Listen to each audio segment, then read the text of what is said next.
안녕하십니까. 작가 박홍순입니다. 오늘은 헌법의 발견 제4회 대한민국은 불의에 항거한 4.19 민주 이념을 계승한다라는 헌법 전문 내용을 가지고 여러분과 만나겠습니다. 헌법 전문의 내용은 지난 시간에도 말씀드렸듯이 그냥 그럴듯한 문구로 치장한 미사오구가 아니다. 헌법의 정신을 담고 있고 헌법이 어떻게 구성되며 어떻게 해석돼야 되는지의 하나의 기준을 제시하는 내용이다라는 점에서 어찌 보면 가장 중요한 내용이라고 할 수 있습니다. 그 헌법 전문에 4.19 민주 이념을 계승하는 것이 바로 우리나라다, 대한민국이다, 이렇게 규정하고 있습니다. 그럼 먼저 4.19가 뭐길래 그걸 우리 그 나라의 어떤 기준이 되는 정신으로 삼느냐, 정신 중에 하나로 삼느냐, 이걸 살펴봐야 되겠는데요. 4.19에 대해서는 웬만큼은 알고 계시기 때문에 간단하게 짚어봐도 될 것 같습니다. 제가 옆에 자료에 4.19 관련된 자료 사진을 올려놨습니다. 위에 있는 것은 4월 18일 날 고려대 학생들이 시내로 진출하는 장면입니다. 한 4천여 명 정도가 국회의사당까지 왔다가 돌아가는데요. 그 과정에서 이제 정치 깡패로 보이는 괴한들의 습격을 받고 많은 사람들이, 많은 학생들이 부상을 입어요. 그리고 4월 19일 날 본격적으로 서울 시내 그리고 지방의 주요 도시에도 대학생, 고등학생, 또 시민들이 몰려 나와서 구호를 외치게 되죠. 그런데요, 사실은 4월 18일, 19일 그러면은 좀 이상하지 않나요? 3.15 부정선거로부터 촉발된 것이 4.19인데 한 달이 넘는 간격이 뜨잖아요. 그러면 한 달 동안 가만히 있었을까요? 가만히 있다가 한 달 전에 그 선거가 참 부정선거였지, 가만히 있으면 안 되겠네? 뭐 이래서 나중에 일어났을 리가 없잖아요. 당연히 3.15 부정선거 그 직후부터 한 달 넘게 계속 시위와 항의가 이어져 왔었죠. 대학생들이 첫 번째 그 가두시위로 나선 게 4월 18일이었던 것이고요. 그럼 그 이전에는 누가 했느냐? 시민들? 아니에요. 시민들은 대학생들이 나오고 나서야 이제 가세하기 시작했고요. 물론 시민들도 그 전에 참여하신 분들도 있지만 주축은 중학생, 고등학생들이었어요. 특히 고등학생들이 시위 대열의 중심이었어요. 4월 11일 날 마산 앞바다에서 그 눈에 체류탄이 박힌 채 떠오른, 시신으로 떠오른 김주열 학생이 마산에 있는 고등학교 1학년생이었잖아요. 전국에서 고등학생들이 선두에 서서 불의에 항거했던 기간이었어요. 오죽했으면 당시에 도로에서 대학생 형님들 비겁하십니다 라는 고등학생들의 구호가 외쳐졌겠습니까?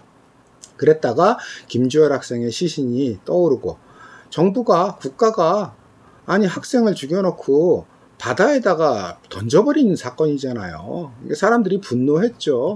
대학생들이 나오기 시작했고 4월 19일에는 시민, 고등학생까지 가세하면서 특히 경무대가 있는 광화문을 중심으로 대규모 행진이 이어집니다. 그리고 4월 우리가 4.19라 그러는 이유 중에 하나는 4.19 때부터, 그날부터 본격적으로 부정선거에 대한 규탄을 넘어서서 이승만 물러가라는 구호가 나오기 시작해요. 그런 구호를 외치면서 이승만이 있는 경무대를 향해서 가는데 경찰들이 집단 발포를 하고 수많은 사람들이 죽게 되죠. 그 과정에서는 수성 초등학교 초등학생까지도 이렇게 박수를 보내다가 총탄에 맞아 사망하는 사건이 벌어지기도 했고요. 그때부터 전면화됐다고 봐야 돼요. 그래서 우리는 4.19라고 얘기를 하는 거고요. 그 다음에 4월 26일 날 계엄령이 선포가 됩니다. 그리고 계엄령이 선포되고 서울 주요 그 곳곳에 이제 군대 차량과 병력이 이동해서 배치가 되게 되는데 5.18 때랑은 좀 다르게 군인들이 적극적인 진압에 나서진 않아요. 제 생각에는요, 군인이 원래부터 중립적인 생각을 가지고 있었다고 생각하진 않아요. 왜냐하면은 4.19 조금 있다가 5.16 쿠데타가 일어나잖아요. 그 군인과 저 군인이 다른 사람들이겠어요? 제 생각에는 4.19 때는 아직 대비가 안 됐었던, 그래서 어떤 상황을 주시하면서 보고 있던, 그리고 나아가서는 그때부터 쿠데타를 꿈꾸었던 사정이 있지 않았을까, 이런 생각이 듭니다. 그래서 밑에 사진을 보면은 저 뒤쪽에 트럭에 군인들이 보이죠? 계엄령 당시에요. 그리고 계엄령이 떨어지고 그 군인들이 있는 상태이지만 시민들과 학생들이 주눅들지 않고 더 많은 숫자가 이승만의 하야를 요구하면서 시위로 나서고요. 밑에 있는 사진의 맨 앞에 있는 학생들을 한번 보시겠어요? 한눈에 봐도 어리죠? 초등학생 100여 명이 언니 오빠들에게 총구를 들이밀지 말아라. 군인들에게 대한 얘기죠. 그 다음에 플랜카드 내용 보면은 우리는 민주 정의를 위해 싸운다. 초등학생까지도 이렇게 시위에 나서는 상황이었으니 온 국민의 어떤 뜻이 여기에 모아졌다라고 봐야 되겠죠. 결국은 대통령은 물러나게 되고 망명을 하게 되죠. 이 4.19는 해방 이후 최초로 국민의 저항에 의해서 정부가 교체된 사건이었고요. 그런 점에서 어떤 저항권과 연관성이 많아요. 우리 헌법에서도 이 4.19 민주이념은 저항권에 대한 규정으로 많이 알려져 있습니다. 다시 한번 헌법 전문을 한번 살펴보겠습니다. 이렇게 얘기하고 있죠. 대한민국은 불의에 항거한 4.19 민주이념을 계승한다. 중요한 거는요, 그냥 일반적인 민주이념을 계승한다가 아니라 4.19 민주이념이라고 못 받고 있고요. 그 앞에 불의에 항거한이라고 못 받고 있잖아요. 4.19가 선거가 아닌 국민의 직접적인 저항을 통해서 권력을 교체한 거라는 것을 모르는 사람이 어디 있겠어요. 그런 점에서 4.19라는 구체적 사건, 그 형태를 명시하고 있다는 점에서, 또 항거라는 점을 분명히 하고 있다는 점에서 저항권을 인정하는 조항이라고 봐야 되겠죠. 하지만 우리나라 역대 보수 세력들은 저항권을 인정하려고 하지 않았어요. 그런데 4.19가 어떤 그 사건이었는지를 모를 리는 없기 때문에 그걸 가지고 시비 걸기는 쉽지 않거든요. 그러니까 주로 문제 삼았던 것이 헌법 전문은 법적 효력이 없다. 그러므로 헌법에서 저항권을 인정한 것으로 볼 수 없다라는 궁색한 논리를 폈었어요. 근데 그건 말이 안 돼요. 헌법 전문에는 이런 내용도 있거든요. 1987년에 국회 의결과 국민투표를 거쳐서 헌법을 개정한다. 그래서 지금 이 헌법의 이 효력을 발휘하는 것을 전문에 명시하고 있거든요. 전문이기 때문에 법적 효력이 없다면 그러면 1987년에 개정된 헌법이 법적 효력이 없다라고 말할 수 있어요? 이 말도 안 되는 핑계죠. 네, 그런 점에서 저항권 개념으로 보는 게 맞고요. 그 다음에 이 우리나라 헌법이 규정하고 있는 저항권 관련 규정은 우리만의 특징은 아니에요. 우리가 상식적으로 알고 있는 민주국가들의 공통된 내용이라고 봐야 되고요. 그 뿌리로 거슬러 올라가면은 미국 독립선언문이 있습니다. 그리고 이 정신이 미국 헌법에도 그대로 녹아들어가 있고요. 현행 헌법에도. 미국 독립선언문 보면 이렇게 얘기하고 있습니다. 어떤 정부든 생명, 자유, 행복 추구의 권리를 유린할 때는 언제든 정부를 변혁하거나 폐지하고 인민의 안전과 행복을 가장 효과적으로 가져다 줄 수 있는 원칙에 기초하여 권력을 조직한 그러한 새로운 정부를 수립하는 것이 인민들의 권리다. 이렇게 얘기를 하고 있어요. 자, 그럼 여기서 몇 가지를 볼 수 있는데요. 어떨 때 저항권이 발동되느냐? 생명, 자유, 행복 추구의 권리가 유린됐을 때, 다시 말해서 국민의 주권이 유린됐을 때, 조금 더 포괄적인 얘기를 하면은 그 사회의 전반적인 부정의가 나타나고 있을 때, 특히 권력의 부정의가 심각할 때 저항권이 정당화된다라고 규정하고 있고요. 그 다음에 어디까지 저항권이 인정될 수 있느냐와 관련해서는요, 정부 변혁이나 폐지 혹은 새 정부를 수립한다고 했잖아요. 그러니까 정부를 교체하는 권한을 주고 있다. 심지어 요 다음 대목에 가면은요, 아예 정부를 타도한다라는 표현까지도 나와요. 그래서 직접적으로 정부를 교체할 수 있는 권한이 국민에게 있다. 근데 또 하나 주의할 점은요, 첫 줄에 어떤 정부든 그리고 언제든 이런 표현이 나오죠. 그럼 어떤 정부든이라는 건 무슨 얘기냐 하면은 쿠데타에 의해서 불법적인 방식으로 권력을 장악한 정권만 해당된다는 게 아니에요. 선거라는 그 정당한 절차를 통해서 선출된 정부라 하더라도 그들이 하는 정책이나 뭐 행위가 정의롭지 못할 때 저항권의 대상이 될 수 있다. 이런 얘기고요. 언제든이라는 것도 마찬가지죠. 선거를 통하지 아니하고, 다시 말해서 직접적인 국민 저항에 의해서 교체할 수 있다. 그게 언제든지 의미하는 바라고 할 수 있겠죠. 4.19와 함께 우리 사회에서는 헌법 전문에 들어가야 되는 저항권을 대표하는 사건 중에 하나가 5.18 민주화 운동이죠. 제가 자료사진으로 올려놨는데요. 문재인 정부에서 거듭 강조하고 있는 바이기도 합니다. 헌법 개정을 통해서 헌법 전문에 5.18 민주화운동 정신이 들어가야 된다. 그걸 계승한다는 것이 4.19와 함께 나란히 들어가야 된다라고 얘기를 하고 있고요. 촛불혁명, 그 다음에 80년대 민주화운동, 그것과 같은 맥락이라고 봐야 되겠죠. 인류 역사에서도 저항권은 논란이 되어 왔고요. 항상 권위주의 세력들은 저항권을 인정하지 않으려고 했고, 민주 혹은 공화국을 지지하는 세력들은 저항권을 중요하게 여겼습니다. 고대 사회로 가면은요, 그리스의 소크라테스 같은 경우는 우리에게 유명한 말이 있잖아요. 악법도 법이다. 크리톤이라는 책에 나와 있는 이야기인데, 직접 악법도 법이다라고 말은, 그런 표현은 안 했지만 그렇게 이해할 수 있는 내용은 나와요. 제자들이 감옥에 갇힌, 사형 판결을 받고 감옥에 갇힌 소크라테스에게 이제 손 다 봐뒀으니까 다른 도시국가로 갑시다. 당신 작은 도시국가였으니까 탈출도 용이했고, 그 다음에 다른 도시국가는 또 국가가 다르니까 거기서 살아갈 수 있으니까 영향도 미칠 수 있고, 아테네에. 그런데 소크라테스가 동의에 의해서 만들어진 법을 어기는 순간 나라가 멸망하게 된다. 그런 점에서 법은 악법이라 하더라도 지켜야 된다. 뭐 이런 얘기를 해요. 뭐 그런 점에서 그런 표현이 나왔을 만하죠. 하지만 우리가 첫 번째 시간에 봤던 고대 로마의 공화정을 대표하는 키케로 같은 경우는 전혀 다른 얘기를 합니다. 어떻게 얘기하냐면요. 참주, 즉 독재자를 말하는 거죠. 참주 살해는 시민으로서 가장 고귀한 행위다.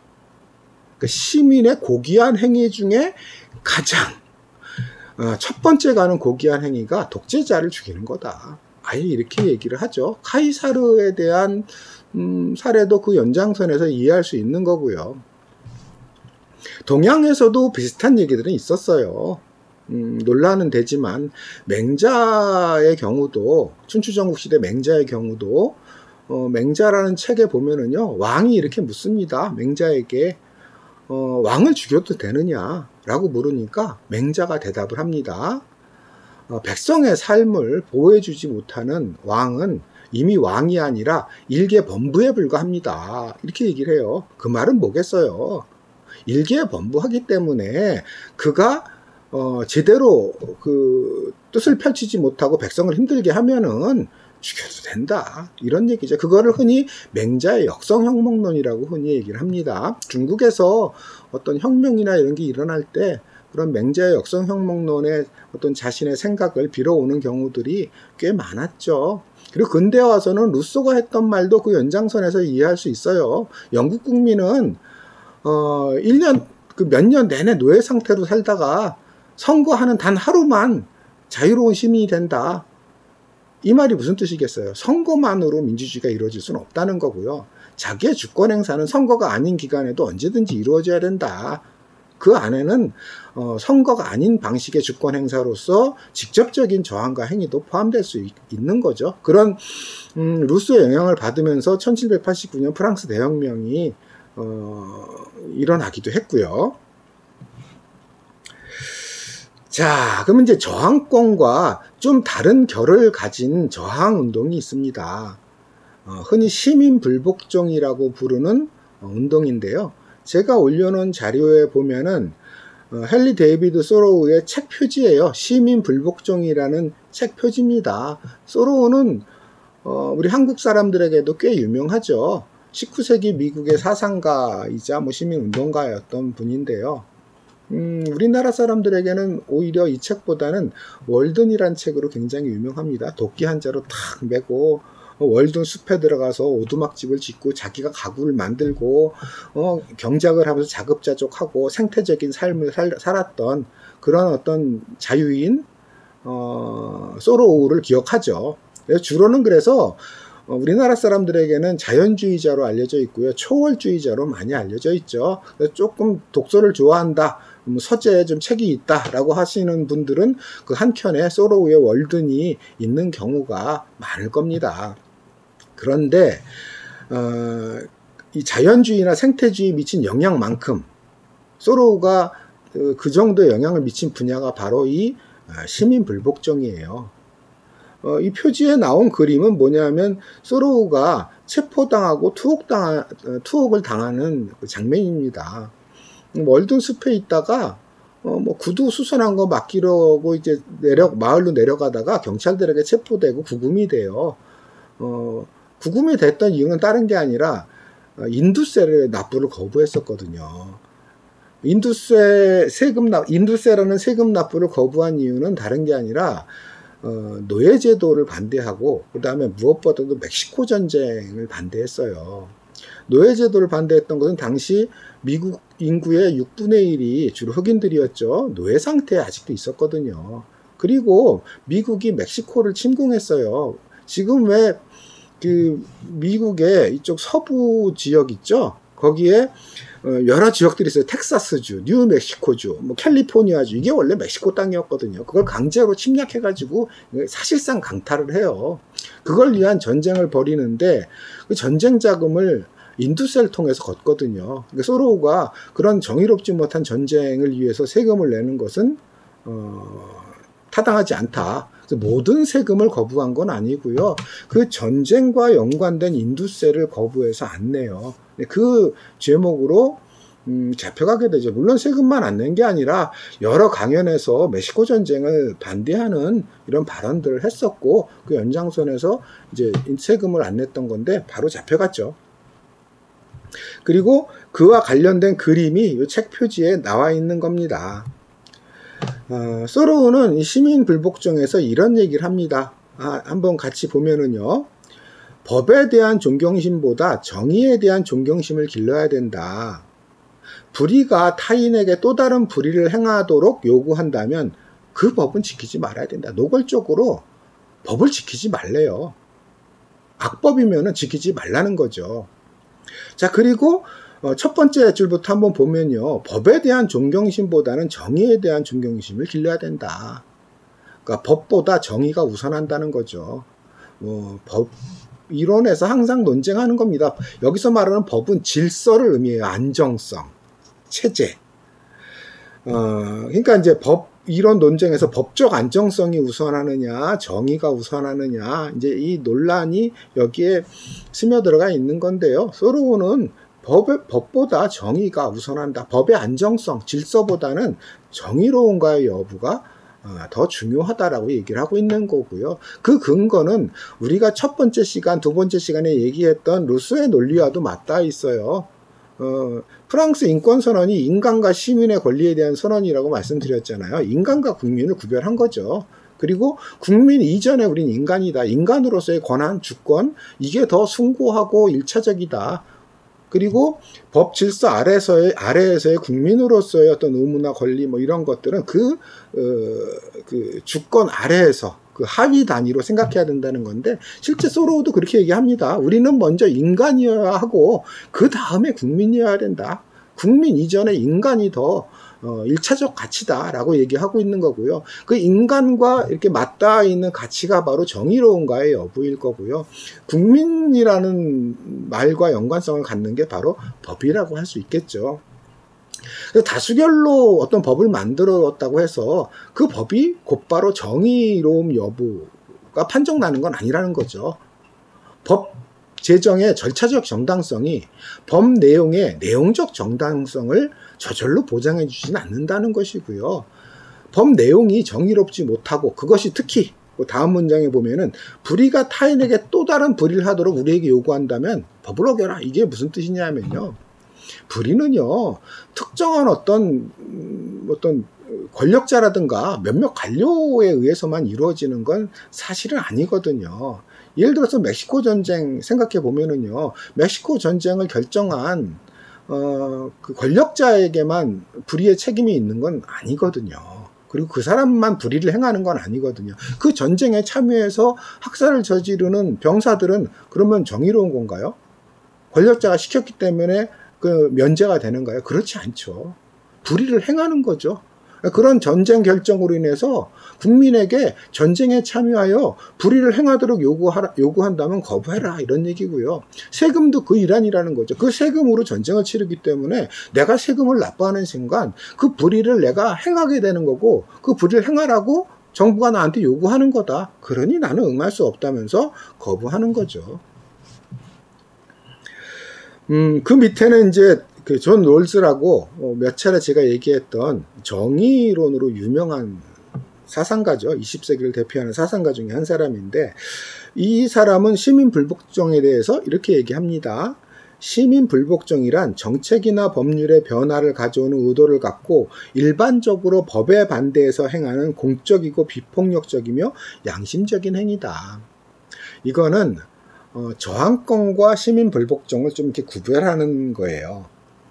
아까 우리가 앞에서 얘기했지만 저항권은 그 정부나 체제가 전반적으로 부정의할 때, 전체적으로 부정의할 때, 그리고 국민 주권을 전반적으로 훼손할 때, 그때는 저항권을 발동해서 힘으로, 선거가 아닌 힘으로 아예 정부 자체를 변혁하고 폐지하고 새로운 정부를 세울 수 있는 권한을 갖는다. 이게 저항권 개념이라면은, 롤스 같은 경우는 그것과는 좀 구별해서, 여기 보면은 시민불복종은 정책이나 법률의 변화를 가져오는 걸 목적으로 한다 그랬잖아요. 즉 정부의 교체가 아니라 법률을 바꾸거나 아니면은 정책을 바꾸는, 조금은 더 작고 세부적인 단위죠. 이 말은 뭐냐면은 그 사회체제가 국민의 주권을 전반적으로 훼손하진 않고 또 부정의가 전면적이지 않은 상태, 달리 말하면은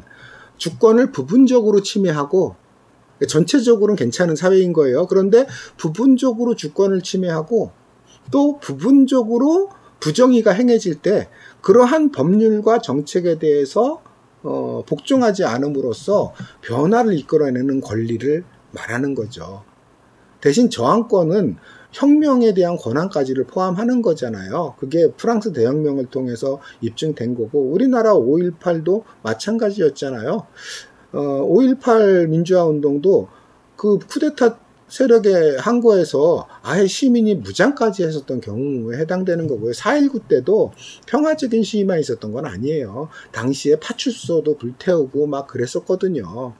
3.1운동도 마찬가지였고요. 평화로만 이루어지진 않았어요. 그런 점에서 저항권은 어느 정도의 강압적인 힘, 위력, 뭐 이런 것이 허용되지만, 시민불복종은 롤스 같은 경우는 비폭력적이고 양심적인 행위다라고 조금 제한하는 것을 두고 있습니다. 이 소로와 롤스의 이 논리가 시민불복종에 많이 이용되는 편이죠. 역사적으로는 이제 이 소로우의 시민불복종이 상당히 영향을 미치게 되는데, 뭐 톨스토이에게도 상당히 영향을 미쳤거든요. 그리고 우리가 잘 알고 있는 인도의 간디도 소로우의 시민불복종에 감명받은 경우에 해당돼요. 간디가 영국 런던에 유학하던 당시에 이 책을 읽고 완전히 감동을 합니다. 그래서 그 이후에 잠을 잘 때도 침대 옆에 이 소로의 시민불복종 책을 놓고, 심지어 감옥에 갔을 때도 이 책은 꼭 갖고 갔대요. 서양 사람들로 치면은 거의 성경처럼 여기면서 보고 또 보고 하면서 어떤 스스로의 생각을 가다듬고 구상을 가다듬고 했던 책이라고 할 수 있겠죠. 그리고 이 책을 영국의 식민 통치에 대한 저항의 수단으로서 불복종 운동으로 이제 적용하는 행위를 하게 됩니다. 뭐 상징적인 행위 중에 하나가 제가 사진으로 실어놓은 간디의 소금 행진이에요. 1930년에 있었던 일인데요. 당시 영국 식민정부는 인도 사람들이 개인적으로 소금을 제조하거나 유통하거나 뭐 이런 행위를 금지시켰어요. 그리고 상당의 고율의 소금세를 매겼고요. 그러니까 일종의 전매제도예요. 우리나라도 예전에 담배가 담배가 전매청이었잖아요. 인삼도 전매청에서만 독점적으로 유통 판매를 시켰잖아요. 그러니까 국가가 그 당시에는 식민정부죠. 식민정부가 그걸 독점함으로써 이익을 얻었던 그런 경우라고 할 수 있겠죠. 그런데 생각해 보세요. 소금 만드는 거 어려운 일 아니죠. 그냥 바닷가에서 그냥 평평한 곳에 소금물을 이렇게 가둬두고 증발시키면은 소금이 나와요. 그렇게 소금을 얻어서 인류는 살아왔었어요. 근데 그걸 못하게 하고 자기들이 독점하니까 말이 안 되는 거죠. 그리고 인구가 얼마나 많아요. 그 사람들이 돈 주고 그걸 다 사 먹어야 되는 사태가 벌어진 거죠. 그냥 구해 먹던 소금을. 그래서 간디가 이 소금 불복종 운동을 합니다. 어떡하냐? 직접 바닷가에 가서 그 법을 어기고 내 소금을 만들겠다 이거예요. 처음에는 한 수십 명 정도가 출발합니다. 바닷가를 향해서. 그 행진 거리가 한 400km, 약 한 400km 정도 돼요. 우리로 치면은 서울에서 한 목포 정도까지 행진을 해 간 거죠. 그 행진하는 과정에서 수십 명이 출발했지만 그 다음에 수백 명으로 늘어나고 점차 이게 막 6,000명, 7,000명이 됐다가 최종적으로는 한 6만 명 내외의 대규모 군중이 바다에 집결하게 됩니다. 그리고 직접 물을 가두고 소금을 만들어요. 그걸 나누고. 물론 체포와 투옥을 당하게 되죠, 나중에. 하지만 그 체포 투옥과 함께 인도 사람들의 어떤 해방운동, 식민지 해방운동의 분위기는 더욱더 커지게 되죠. 그래서 그런 소로우의 영향이 인도에서 간디에게 이런 소금 대행진과 같은 사회적인 불복종 운동으로까지 이렇게 전환되고 혁신되고 새롭게 적용되는 것들을 볼 수 있습니다. 소로우의 시민 불복종 운동은 이후 미국에서도 대규모적으로 나타나게 돼요.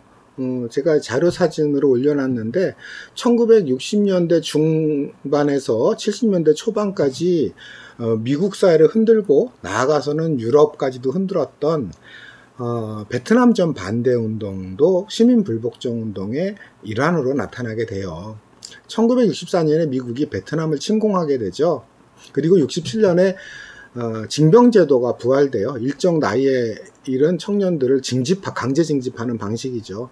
그런데 청년들이 정의롭지 못한 전쟁이다 라고 선언하면서 징집 거부 운동을 벌여요. 그 사진 위쪽에 있는 것이 바로 징집을 거부한다, 전쟁을 반대한다라는 평화 시위를 벌이고 있는 사람들의 모습입니다. 그리고 여기에는 당시에 수많은 어떤 유명한 사람들도 참여하게 되는데 어떤 신호탄이 됐던 게 우리에게 20세기를 대표하는 권투 선수로 잘 알려진 무하마드 알리예요. 흑인 권투 선수. 그 사람은 아예 이런 얘기를 합니다. 베트콩은 우리를 검둥이라고 비난하지 않는다. 차별하지 않는다. 베트콩과 싸우느니 흑인을 억압하는 세상과 오히려 싸우겠다. 그러니까 정의롭지 못한 전쟁이라는 거죠. 오히려 미국의 그 인종차별이 더 부정의하다. 오히려 그거에 대해서 싸울지언정 베트남 사람들과 싸우지 않겠다라면서 거부하게 돼요. 징집 거부. 그리고 곧바로 헤비급 챔피언이었었는데 헤비급 챔피언 지위를 박탈당하고 아예 여권도 압수당하게 돼요. 우리에게 비틀즈의 멤버로 잘 알려진 존 레논이라든가 이후 수많은 사람들도 이 운동에 동참하게 됩니다. 당시에 한 37만 명, 8만 명 정도, 거의 40만 명에 이르는 청년들이 징집 거부를 했으니까 굉장히 대중적인 운동이었다고 봐야 되겠죠. 사실은 이 베트남 전쟁과 관련해서는 우리 스스로도 반성적으로 뒤돌아봐야 될 부분이 있어요. 왜냐하면은 베트남전 참전은 미국만의 문제가 아니었고 당시 우리도 관여되어 있는 거잖아요. 그리고 베트남 양민에 대한 학살도 미국에 의해서만 저질러진 것이 아니라 사실 우리나라 군인들도 양민 학살의 책임에서 자유롭지 않거든요. 그리고 제가 알기로는 아직까지 국가 차원에서 공식적으로 베트남에 대해서 사과를 했던 적은 없어요. 예전에 김대중 대통령이 베트남을 방문했을 때 그 자리에서 이렇게 사과하는 표현을 했지만 공식적으로 국가 차원에서 사과하는 것은 본 적이 없어요. 저 같은 경우. 우리가 일본의 일제강점기의 잔혹한 행위나 그 강제통치, 식민통치 행위에 대해서 반성할 것을, 사과할 것을 계속 요구하잖아요. 마찬가지로 우리도 베트남에 대해서 어떤 태도를 가져야 되는지를 반성적으로 살펴봐야 되는데, 그런 점에서 아쉬움 굉장히 많죠. 그 다음에 불복종 운동은 당시 미국에서 베트남 전쟁 반대로만 나타났던 건 아니에요. 동시에 흑인 차별에 대한 운동으로도 불복종 운동이 많이 나타났어요. 그럼 어떤 식으로 불복종 운동이 나타났냐? 그러니까 법과 제도 정책을 어기는 방식인데, 불복종 운동의 특징은 당시만 하더라도요, 미국의 식당이나 아니면은 버스 같은 대중교통에 백인 좌석이 따로 있었어요. 흑인 좌석 따로 있고, 그게 아예 제도적으로 정해져 있었어요. 그러면 불복종 운동은 어떻게 했느냐? 흑인들이 백인 전용 식당에 들어가는 거예요. 들어가서 좌석에 앉는 거예요. 그리고 잡아가면 잡혀가는 거예요. 싸우고. 그 다음에 버스 좌석에서도 백인 좌석에 앉는 거예요. 그런 식으로 그 제도 자체를 어겨서 무력화시키는 방법의 시민 불복종 운동이 미국 내에서 광범위하게 일어납니다. 그리고 그 효과가 서서히 발휘되기 시작하죠. 이런 시민 불복종 운동의 의미는요, 사실은 그 부정의를 행하는 괴물이요, 소수 권력자에게만 한정되어 있지 않다는 점에 대한 자각이에요. 우리가 히틀러 얘기할 때요, 2차 세계대전을 일으키고 또 그리고 수많은 유대인 학살을 했던 행위가 과연 히틀러라는 악마, 혹은 그 괴벨이나 그 주변에 있던 몇몇 관료들의 그 악마성 때문에 시작됐느냐? 그렇지 않다는 거 알잖아요. 한나 아렌트라는 사람이 악의 평범성이라는 얘기를 나중에 하잖아요. 재판을 보고 나서. 그 전범 재판을 보고 나서. 사실은 평범한 병사들, 지휘관들도 그런 악한 행위에 자기도 모르게 참여하게 됐다. 그럼 그들만이냐? 아니다. 그 당시 독일 국민의 상당수도 그 마음속에 그 악을 갖고 괴물로서의 모습을 갖고 있었던 거죠. 왜냐하면은 전쟁을 일으키거나 유대인 차별은 당시 독일 국민들 다수의 생각이었잖아요. 그들의 지지였고 일반 병사가 돼서 그 행위를 한 거잖아요. 근데 그분 독일 국민만 아주 유별난 괴물의 유전자 갖고 태어났느냐? 그렇지 않죠. 그거는 우리 문제이기도 해요. 실제로 한 20년 후에, 베트남 전쟁 20년 후에 프랑스가 알제리 침략해가지고 수많은 사람을 학살하잖아요. 어마어마한 학살을 하죠. 그러니까 베트남에서만 학살하는 게 아니라 2차 세계대전 이후 한 20년 지나서 알제리 학살이 있었죠. 그 다음에 베트남전에서의 미군과 우리에 의한 학살이 있었죠. 전쟁 때마다 벌어지는 양민 학살, 민간인 학살들을 볼 때 괴물은 소수의 권력자에게 있는 게 아니다. 그들은 항상 우리에게 불의를 행하도록 요구하죠. 아까 소로우가 얘기했듯이. 그리고 앞장서서 그 행동을 하는 거는 일반 사람들이에요. 명령권자는 거길지 몰라도 일반 사람들이 하게 되는 거죠. 그랬을 때 우리가 그걸 거부하지 못할 때, 불복종하지 못할 때 이 세상의 악은, 괴물은 횡행하게 된다. 이제 이런 문제의식이 깔려 있는 거죠. 한국 사회에서는 비슷하게 그 징집, 병역과 관련해서는 오랫동안 수십 년 가까이 양심적 병역 거부와 관련된 논란이 있었어요. 정확히 말하면 병역 거부라기보다는 집총 거부, 군사훈련 거부라고 봐야죠. 특정 기독교 내 한 유파에서 많이 했었던 행위인데요.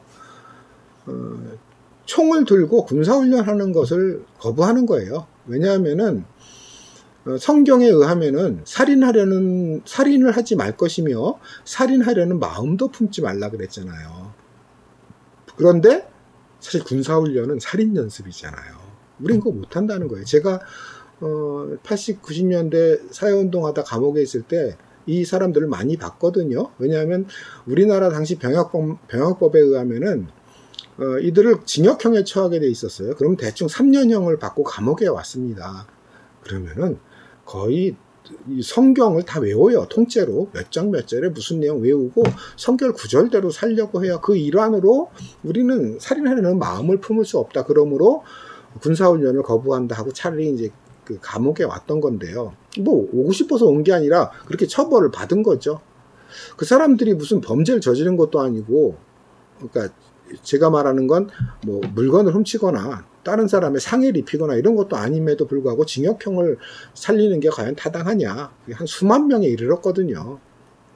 그런 논란이 되다가 2018년에 우리나라 헌법재판소에서 헌법 불합치 판정을 내려요. 병역법에 대체복무제가 없는 것은 헌법 정신을 위반한다는 것이고요. 대법원도 양심적 병역 거부가 형사처벌 대상이 아니라는 판결을 2018년에 동시에 내려요. 그래서 지금은 변화가 돼서 대체복무제 관련된 법안들이 마련됐죠. 복무기간을 더 늘리고 그 다음에 일반 병사와의 형평성을 위해서 집단 생활을 하게 하고 그 다음에 주로 교정시설 같은 데 근무하는 쪽으로 바뀌고 있습니다.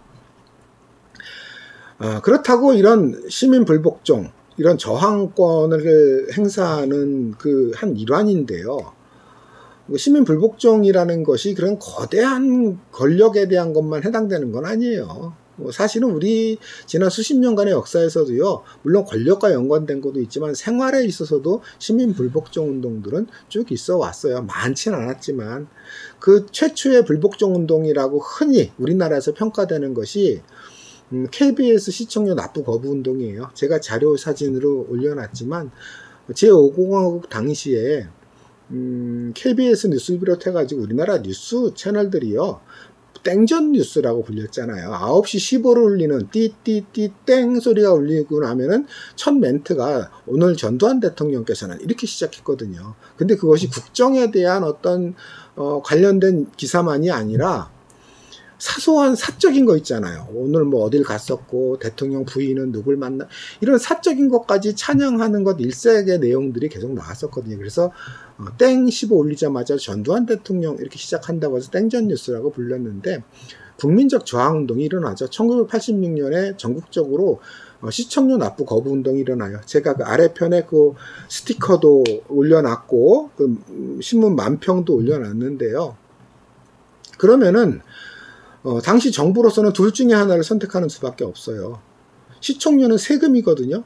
세금은 국가가 정한 제도적인 건데 그걸 거부할 때 국가는 둘 중에 하나, 즉 벌금을 매기고 벌금을 내지 않을 때는 처벌하고, 이게 하나예요.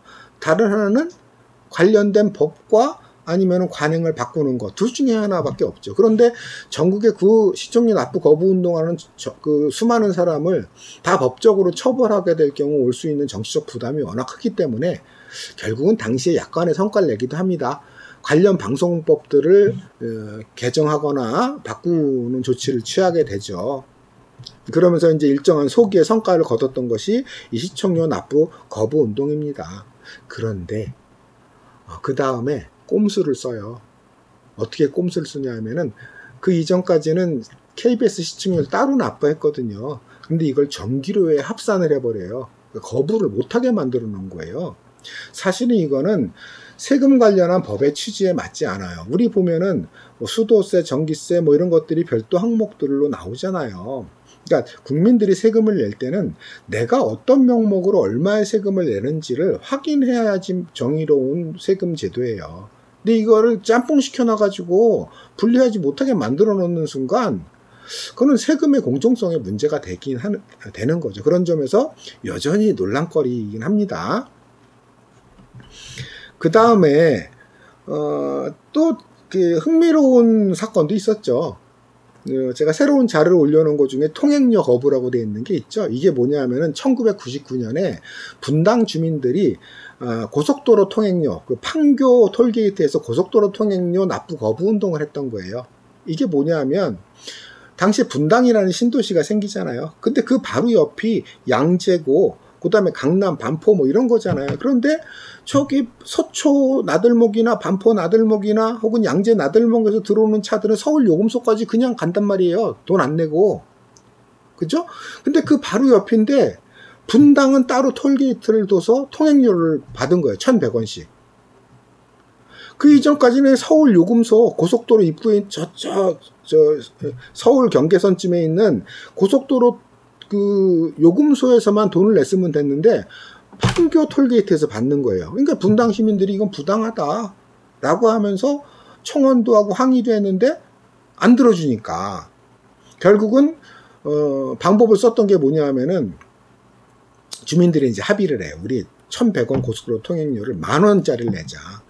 그럼 거스름돈을 다 준비하고 또 인원도 많아야 되고 이러니까 이제 압력이 되지 않겠냐 이런 거였죠. 그런데 웬걸?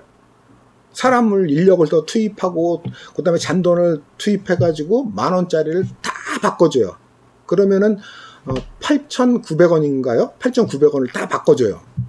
어떤 사람은요, 그때 TV에 나왔던 기사인데 500만 원짜리 수표를 낸 사람도 있어요. 그런데 그러면은 그 나머지 1,100원을 빼고 나머지를 다 거스름돈을 줘야 되잖아요. 1분 만에 거슬러 줬대요. 인력 투입해가지고 칙 한 거죠. 남는 방법은 뭐예요? 안 내고 그냥 지나치는 거예요. 그러면은 카메라 찍히겠죠? 벌금이 날라오겠죠? 벌금 안 내요. 그럼 어떻게 해야 돼요? 정부로서는 이거 잡아가든가 뭐 바꾸던가 뭐 이래야 되는 거잖아요. 이게 일단 어떻게 좀 마무리가 됐냐 하면요, 한국도로공사에서 묘안을 짜내요. 어떤 묘안을 짜냈느냐, 그전에는 그런 게 없었는데 서초, 반포, 양재, 나들목에서 들어오고 나서 들어와서 그 길까지를 한국도로공사 구간이 아니라, 즉 고속도로 구간이 아니라 서울시 도로 구간으로 편제해버려요. 무슨 얘기인지 아시겠죠? 지금도 그 경부선 타려고, 그 고속도로 타려고 가다 보면은 위에 써 있잖아요. 여기서부터 한국도로공사 구간입니다. 이렇게 써 있죠? 그게 바로 판교 지점이에요. 거기서부터 써 있어서, 이렇게 약간 꼼수를 부린 거죠. 서울에서 오는 사람들은 안 내도 되고, 분당에서 오는 사람들은 내야 되는 거를 아예 도로 관리 구간을 별개로 만들어 버림으로써 이제 제도적 근거를 마련한 거죠. 여전히 사실은 실질적으로는 말이 안 되는 상황이 벌어지고 있는데 제도적으로는 어쨌든 구별을 해 놓은 거예요. 그리고 그 아래 그림, 아래 자료는 문화재 관람료 거부 운동인데, 원래요, 우리나라 그 국립공원들의 입장료를 받았었어요. 예전에. 근데 말이 안 되잖아요. 국민들은 이미 세금으로, 다른 명목 세금으로 다 내고 있는데, 그 산에 가는 것조차 국립공원이라는 이유로 나라에서 세금을 걷는다는 게 말이 안 되기 때문에 저항운동이 일어났어요. 그 시민 불복종 운동이죠. 방법이 뭐냐? 안 내고 들어가는 거예요. 뭐 안 내고 들어가면은 또 마찬가지로 뭐 벌금은 매기거나 이럴 수밖에 없는데 그 벌금도 안 내버리는 거예요. 그러면 또 남는 방법은 둘 중에 하나죠. 처벌하거나 아니면은 제도를 바꾸거나. 그래서 제도를 바꿨어요. 2007년에 국립공원 입장료를 국가 세금으로 보전하기로 결정해서 바뀌었는데 여전히 문제는 남아있어요. 전국의 사찰들, 국립공원 내에 있는 사찰절들이 별도로 판매대 그 입장료를 걷고 있어요. 매표소를 두고. 그래서 아직도 부당하다며 시민운동 차원에서 그 입장료 내는 것을 거부하는 운동을 벌이고 있는 사진입니다. 자, 오늘 두 가지로 나눠서 살펴봤습니다. 헌법 전문에 대한민국은 불의에 항거한 4.19 민주주의 이념을 계승한다라는 이 내용을 통해서 기본적인 저항권, 전면적인 부정의가 행해지거나 혹은 국민주권이 전반적으로 훼손되는, 그것을 자행하는 정치 세력, 정부에 대해서 국민이 직접 저항하여 교체할 수 있는 권한으로서의 저항권을 살펴봤고요. 그것이 현대사회에 적용되면서 아무래도 많은 나라가 이제 민주적 절차들을 갖추게 됐잖아요. 그리고 어느 정도는 전면적인 부정의 상태에서 벗어나서 나라가 운영되고 있는 상태인데, 그럼에도 불구하고 부분적인 부정의는 계속 남아있단 말이에요. 그럼 이런 부분적인 부정의에 대해서는 어찌해야 되느냐? 그건 어쩔 수 없이 악법이라고 하더라도 무조건 감수해야 되느냐? 이런 문제가 생긴단 말이에요. 여기에 대해서 이제 소로우의 사상에 영향을 받으면서 이후 롤즈를 비롯해가지고 많은 사람들이 시민 불복종이라는 어떤 새로운 저항의 운동을 만들어 구상을 한 거고, 그게 실제 전 세계적으로 미국이든 유럽이든 우리나라든 아시아 다른 나라에서든 실질적인 생활 속 운동으로, 사회 운동으로서, 시민 운동으로서 나타나고 있는 거다. 그러한 전반적인 어떤 주권자로서의 행위를 우리나라 헌법이 전문에서 불의에 항거한 4.19 민주이념을 계승한다는 조항을 통해서 보장해주고 있고, 우리 헌법의 정신으로 규정하고 있는 거다 라는 점을 살펴봤습니다. 아무래도 이 헌법에 관련 이 앞부분은 국가의 정체성이라든가 국민의 주권이라든가 이렇게 좀 포괄적인 내용들을 상대적으로 많이 다루는 편이고요.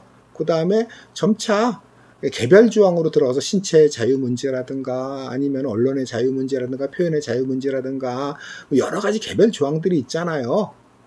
권한과 의무와 관련된 그것을 이제 세부적으로 다루는 방향으로 나아가게 될 겁니다.